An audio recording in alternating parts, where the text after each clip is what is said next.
pelecehan apa yang diceritakan di situ? Diceritakan oleh Pak Ferdi waktu itu ke saya, ibu masuk ke dalam Rip, kemudian ibu mandi, ganti baju, tiduran. Pada saat tiduran tahu-tahu sudah ada yang megang-megang ibu, ibu terbangun, teriak, kemudian sempat diancam pistol, tambah teriak ibu, kemudian Joshua keluar, tidak lama ibu dengar suara tembakan. Lalu ibu berupaya nelpon Pak Ferdi, dan kemudian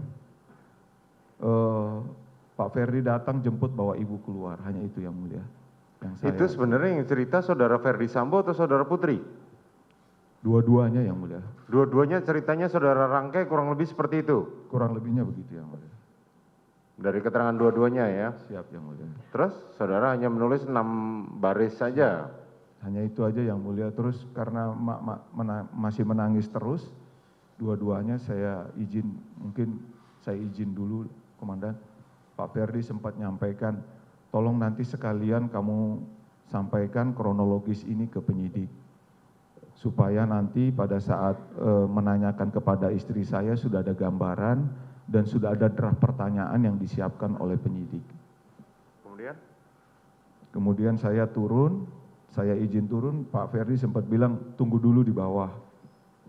Terus saya duluan turun, Pak Ferdi nyusul saya. Beliau di garasi sempat menyampaikan lagi ke saya masih dengan menangis membawa tisu, coba kamu lihat gimana kondisinya ibu. Gimana saya nggak sedih, nggak kecewa dengan Joshua. Saya sudah percaya dia jaga istri saya, tapi dia berbuat seperti itu. Kalau seandainya ada saya di situ, Rip, udah saya tembak pakai pistol saya. Kemudian saya keluar, beliau... Saudara sendirian ya waktu itu ya? Siap yang mulia. Oke, kemudian?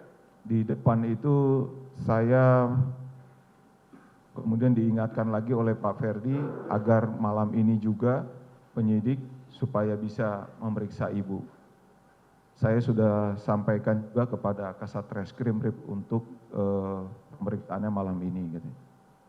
Saudara kemudian datang ke ke kantor Polres Selatan, Polres Jakarta Selatan, kemudian siap. saudara menyerahkan siap. kronologis itu, siap. dan dibuatkan oleh penyidik BAP. Proses membuatnya kami tidak tahu yang mulia. Ya, artis intinya dari hasil kronologis itu kemarin penyidik Jakarta Selatan menyatakan bahwa dari kronologis itu dimunculkanlah BAP jadi-jadian, ya kan? Karena mereka tidak pernah memeriksa saudara Putri, tetapi dibuatlah BAP seperti seolah-olah memeriksa saudara Putri, kan begitu? Kami kurang tahu yang mulia. Ya, kemarin keterangannya seperti itu karena saudara sebenarnya dianggap menunggui. Saudara menunggu di situ. Ya yang mulia. Ada saudara Cu juga saksinya. Kami begitu menceritakan menunggu di bawah yang mulia. Iya, makanya kan menunggu di bawah sambil proses BAP itu dikerjakan, kan begitu. Oke, kemudian? Kemudian penyidik Kasat Reskrim dengan Kapolres menghadap dengan Pak Ferdi di Saguling. Kami sudah tidak ikut yang mulia. Saudara tidak ikut.